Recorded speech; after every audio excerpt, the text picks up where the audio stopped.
ముందుగా అందరికీ వైకుంఠ ఏకాదశి శుభాకాంక్షలు. వైకుంఠ ఏకాదశి అనేసి మార్నింగ్ లేచి ఇంట్లో పనులన్నీ కంప్లీట్ చేసుకొని దేవుడి కోసం పులిహోర సేమియా పాయసం ప్రిపేర్ చేసేసాను. పూజ అంతా కంప్లీట్ చేసుకుని దేవుడికి బాగా మొక్కుని నైవేద్యాలన్నీ ఎక్కించి ప్రశాంతంగా 10 నిమిషాలు కూర్చొని పూజ చేసుకుంటే చాలా హాయిగా ఉంటుంది మనసుకి. ఏదో మాకున్నంతలో ఒక 10 మందికి ఫుడ్ పంచుదాం అనేసి అలా ప్యాక్ చేసాము.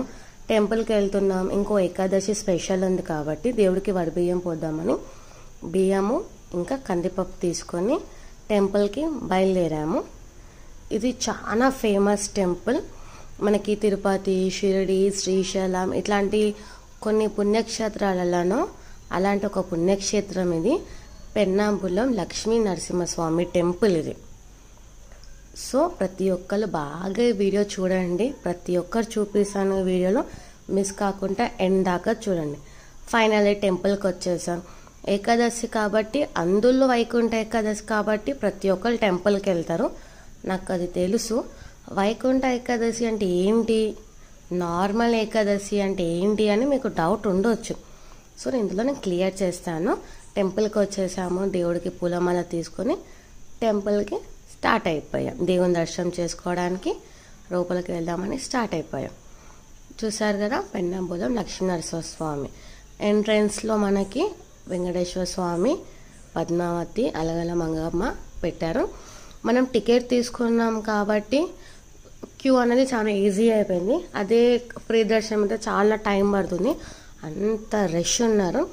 సో వైకుంఠ ఏకాదశి అంటే ఏంటంటే, ఒకానొకప్పుడు రాక్షసులందరూ దేవుళ్ళ పైన పెత్తనం చేసే టైంలో దేవుళ్ళు వాళ్ళ బాధ చెప్పుకోనికి విష్ణుమూర్తి దగ్గరికి వెళ్దాం అనుకుంటారు.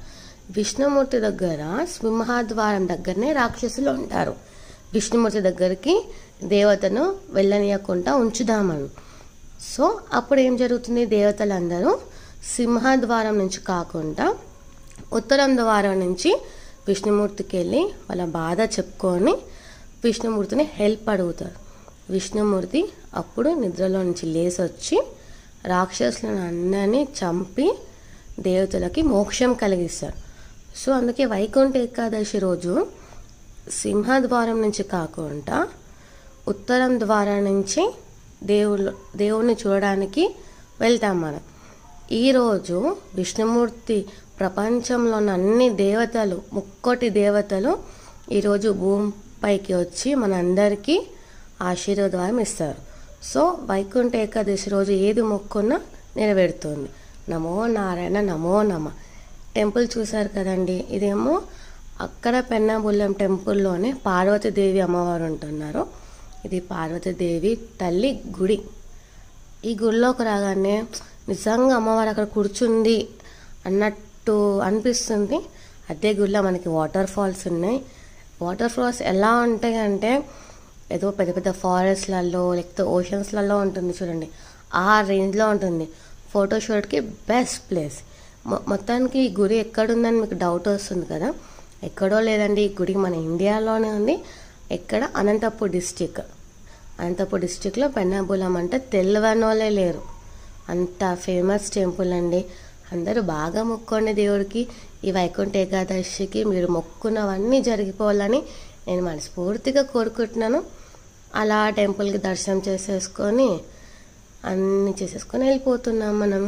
ఇక్కడ లక్ష్మీనరసింహస్వామి స్టాచ్యూ ఒకటి ఉంటుంది. ఆ స్టాచ్యూ చూస్తే మీకు ఏదైనా గుర్తొస్తుందా అనేది నాకు కామెంట్ చేయండి. ఏం గుర్తొస్తుందంటే, బాలకృష్ణ మూవీ ఉంది కదండి వీరసింహారెడ్డిలో, దాంట్లో ఒక సాంగ్ ఉంటుంది కదా బాలకృష్ణది. ఆ సాంగ్లో మీకు ఈ టెంపుల్ కనిపిస్తుందండి. ఆ సాంగ్ మొత్తం ఈ టెంపుల్నే షూట్ చేశారు. Thanks for watching.